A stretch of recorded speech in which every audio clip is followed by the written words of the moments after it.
You might be just climbing out of a retrenchment, and the industries you are from, you think they likely won't do well in the near term. Or you might have been a stay-at-home mom or running your own business, so whichever it is, you were not in a formal career for a while. So the chances are, in the current job market, you think your experience and skills are not an exact fit to any jobs, and therefore you may not be very competitive. Still, it's entirely possible to make it competitive. So if you decide to come back to the job market, here are some of the principles I've put together that you can apply. Reflect, recharge, reposition to a power restart. Reflect. Some skills are never outdated. Communication skills, coordination skills, people skills, thinking skills, even technical skills to some extent. So if you are familiar with one type of machine, what's preventing you from learning how to use another machine? When it comes to experience, however, the jobs nowadays are very specific, so your profile might be too unique to just fit in as is. So what we need to do here is to break down to the building blocks. So in my MBA school where I attended, there is a famous story about a monk who got into McKinsey, one of the top consulting firms. Sorry, so of course this has nothing to do with Monk's Hill Ventures, a venture capital company. So a monk's profile, anyway, usually does not fit consulting just on the surface of it. But if you think about this, what if the monk is super good at talking about complex concepts and can convert it into simple words? And that becomes pretty useful or powerful in a consulting career. And what if the monk is actually very good at business development and had many followers, which is power marketing? And what if the monk had very strong network of high net worth clients? So the building blocks here are called career capital. Now let me break down the building blocks for you so that you can start to collect your career capital. One is environment. Did you work in a complex organization with rigid processes? Even this is an asset, because to be able to organize people and resources in a complex environment, moving things along following a certain process. Or do you thrive in agile, fast-moving environment where a lot of fluidity is around? So some people could go mad if they are thrown in such chaos, but if you do well there, this is an asset as well. The next is work scope. So focus on your work scope and try to remove or ignore the subject matter from it. So if you were selling travel package to families, travel package is the subject matter, which won't help you a lot. But your job scope was to sell a structured service product to families with your day-to-day work in inventory checking, vendor coordination. So think about jobs where your career capital can be put to use, such as where they need people to sell structured services, whatever it could be, or you need to coordinate with certain vendors or service providers. The next is domain knowledge. If you look at domain knowledge beyond what you do, but who you work with, what companies or industry you interact with. So say if you are selling data services to a few industries, pay attention to the industries, not just data services. For example, are you able to speak with people from those industries for an hour? So if so, you can consider yourself with some domain knowledge on that industry.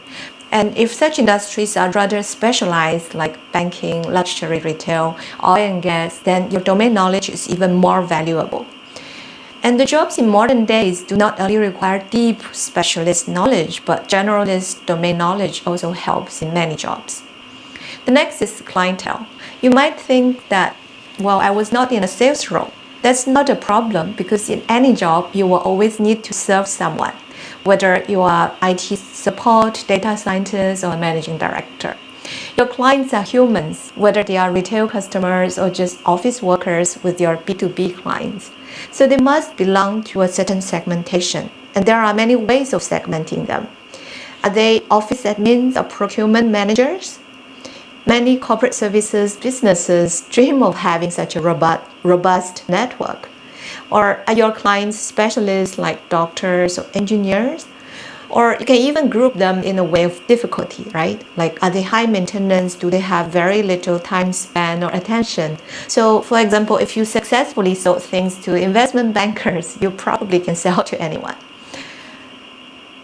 I have spent a lot of time here because this is the most important part of your journey for discovery. You should look inward in order to look outward and then form a comparison.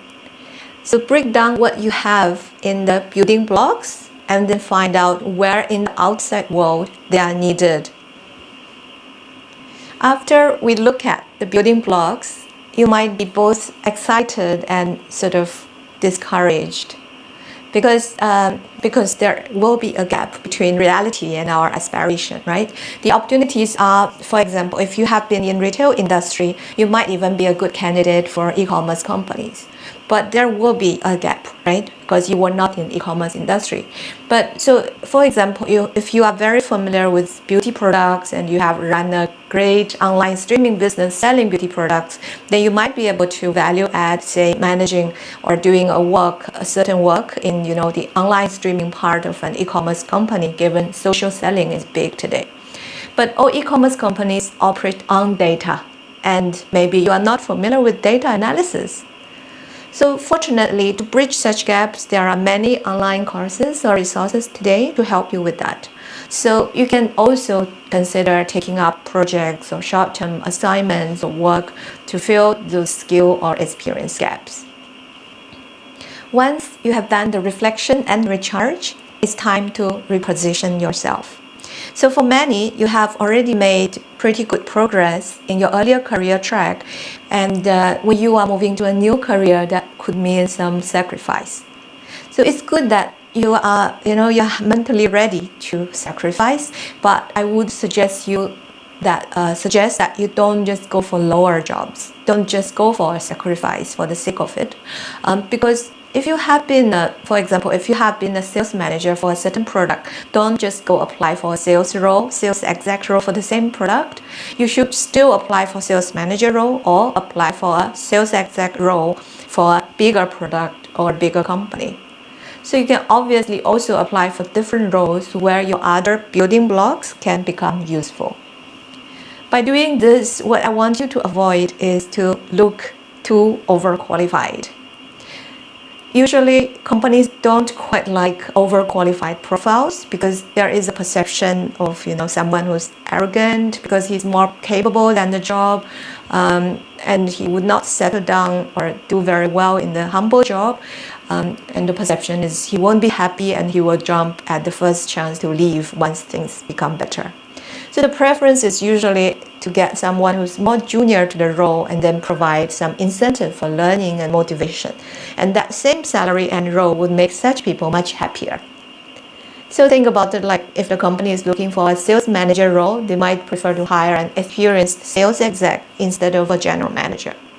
So, but don't feel disappointed here because we can draw a learning, right? The learning is companies don't like to think that they are not adding value to your career if they hire you. If they are not adding value to you, they know in long term they can't retain you. So some companies may like it that they are getting a good deal, a great talent who's at maybe half price. But many times they are also worried that this is not sustainable. So you can position it in a way that, yes, it's a good deal for you because in ordinary times you may not be taking such a role. But then there is something for you as well that will benefit you in long term and also short term, be it skills or knowledge gap, be it just having a stable job for a while, but you need to find a way to show why you have a reason to stay. So after reflect, recharge, reposition, we are ready to power start.